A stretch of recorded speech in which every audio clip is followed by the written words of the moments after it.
Përshëndetje gjithëve, mirë se vini në video në radhës. Sot do flasim për 5 makinat më problematike.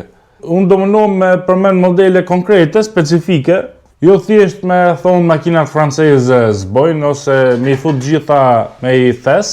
Kështu që nga eksperienca ime, me sa kom pa, sa informacione kam zgjedh disa makina që I kom pa dhe vetë se sa probleme kanë. I shof edhe gjithkohës në parankande, se është I farë trendi, këto që janë problematike I shef që kanë probleme motor, një model vazhdo, pa fund.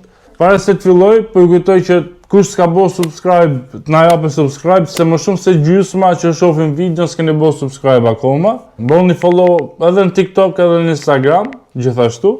Pa unë kohë po njësë makinën e parë, është Jaguar XE ose F-Pace, edhe modelet e tjera, edhe XF-ja, që kanë gjithë të motorin që e kanë këtë motorin Ingenium, dysh naft. Që gjitha këto, gjitha janë me probleme në motor. Në fakt, edhe Range Rover I Vogue që përdor këte, edhe Velari, gjithashtu. Velari pak më pak, me thonë drejtën, po të tjera, që janë Jaguara me këtë motorin 2000, që gjitha janë me probleme në motor. Kitin e zinxhirit, po edhe probleme tjera, si I shof, po të futesh mi pa në kopar gjithë F-Pace-at që janë aty, as njona s'ka as I lloj përplasje, as I lloj dëmtimi, thjesht janë për motor. Tani këto motorat, versionet nga 2015 deri në 2018 kanë pas më shumë probleme, se në 2019 kanë bëj fare update dhe I kanë rregullu kryesisht të problemet me zinxhirin. Po këto versionet e para, që duken edhe në çmime janë shumë lirë, se janë problematik, edhe të gjitha janë me probleme në motor të. E dyta në radhë është BMW seria 7 F01, po specifikisht 750i ose IL-ja. Të janë me motorin V8 në 63, që është prodhu në fillim 2008 në ka dalë, për e të parë ka dalë të X6, 50i. Këto motora janë më të këqij të BMW-s.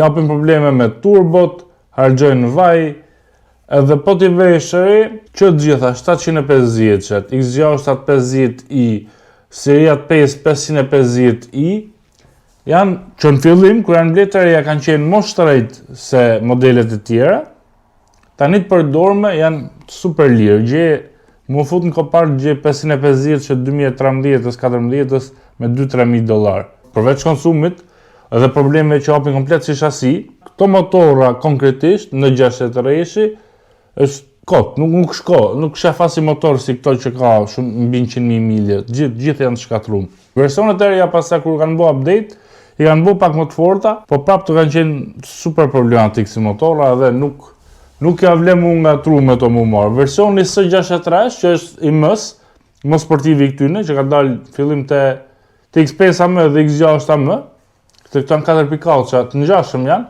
ajo është pak më I fort, po edhe ai ka probleme sa të dush.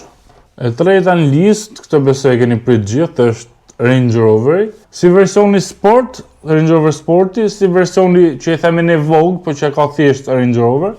Shumë defektoza, sidomos motorat 3 mish, që I ka bo PSA grupi, që është I Peugeot. Këto motora në rastin e Range Roverave të paktën, kanë dalë shumë problematik.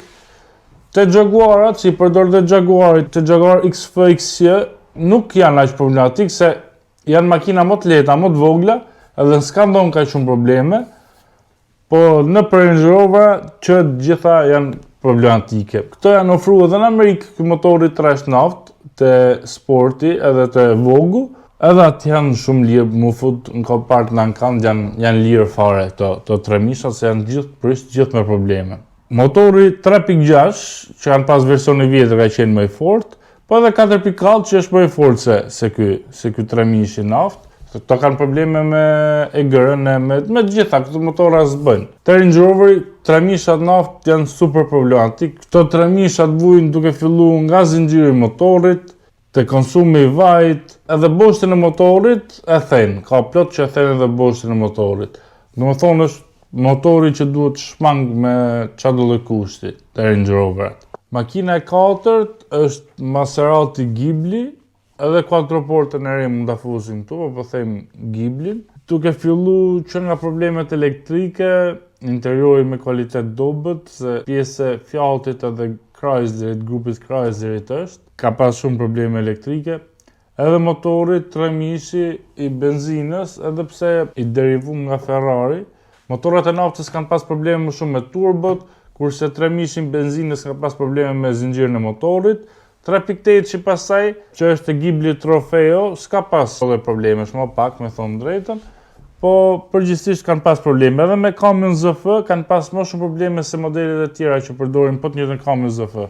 Edhe me frenat kanë pas probleme, i kanë të brembos frenat, po tashi duke qenë e Maserati, edhe pjesë e shërbimet i kushtojnë më shtrenjtë.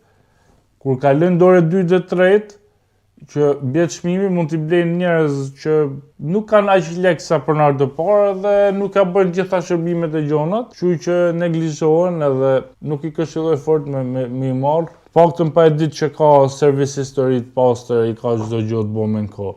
Makina e radhës edhe e pesa në listë është Bentley Continental GT-ja.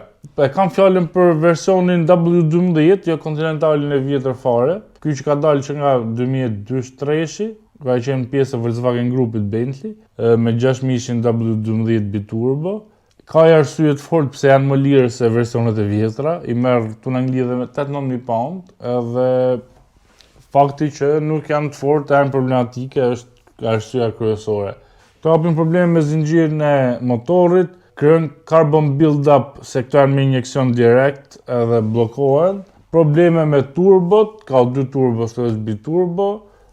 Të gjitha janë probleme super të shtrenjta, se jo çdo kush punon te këto motora dhe merr vesh, kështu që domosdoshmërisht duhet me çu te specialista. Me amortizatorët Mauer po ashtu kanë pas probleme, edhe me gjonat elektrike ka pas shumë probleme, ka ca ngjashmëri me Volkswagen Phaetonin, edhe mund të ishte pjesë e kësaj liste bashkë me edhe është W12, po është me aspirim. Isoj, shumë probleme të ngjashme ka dhe me Phaetonin. Domethënë, fakti që është aq e lirë për ta blerë përdorme, është për këtë arsye që është shumë i shtrenjtë për tu majt. Janë makina luksoze, shtrenjta, po shumë të komplikume. Sa më e komplikume të jetë makinë, aq më defekte do jape, normalisht. Nëse s'ka turbo, makina nuk ka për të prish turbo. Nëse ka 4 turbo, si BMW M50 D të reja, mundësia me të prishi turbo është shumë më e madhe. Kështu që sa më të thjeshta më pak problematike, sa më të komplikume dhe të vjetra më shumë problematike. Edhe në këtë listë këto të komplikumet kanë pas më shumë probleme. Thoni dhe ju çfarë makinash keni pas eksperjenca të këqija dhe mendoni se duhet të jenë në këtë listë, më shkruani komente, do i lexoj të gjitha. Ju uroj gjithë mirat, shpresoj të ketë pëlqyer video. Mirupafshim.